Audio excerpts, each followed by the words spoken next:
ఓం శ్రీ గణేశాయ నమః. శ్రీ గురుభ్యో నమః. శ్రీమాత్రే వటుర్వా గేహీ వా యతిరపి జటీ వా తదితరో నరో వా యః కశ్చిత్ భవతు భవ కిం తేన భవతి యదీయం తత్ హృత్పద్మం యది భవదదీనం పశుపతే తదీయత్వం శంభో భవసి భవభారం చ వహసి.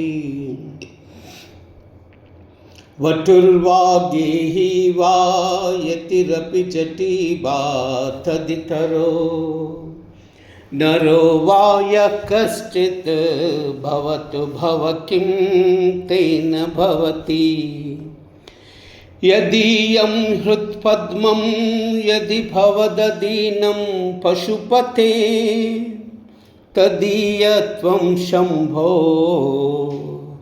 భవసి భవభారం చ వహసి.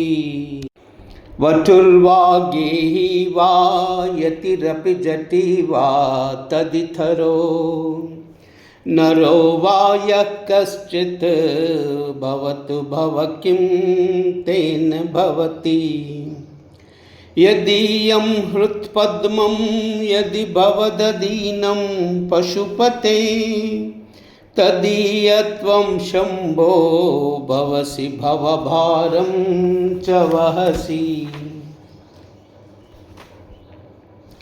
ఓ శివా, నరుడు బ్రహ్మచారి గాని, గృహస్థుడు గాని, సన్యాసి గాని, జడధారి గాని, అంతకంటే వేరు ప్రవృత్తి గలవాడు కాని ఎవడో ఒకడు కావచ్చు. అందువల్ల విశేషం ఏమీ ఉండదు.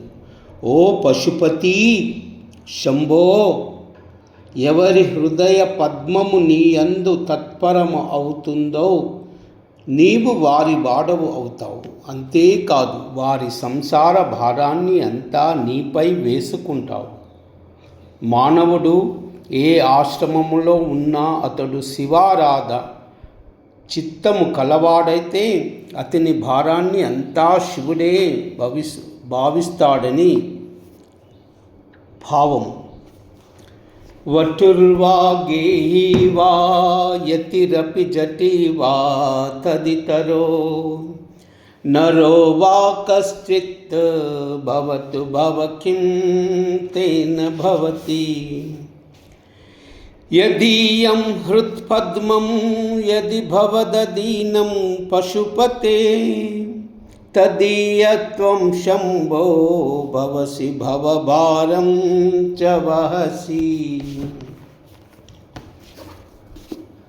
సర్వమంగళ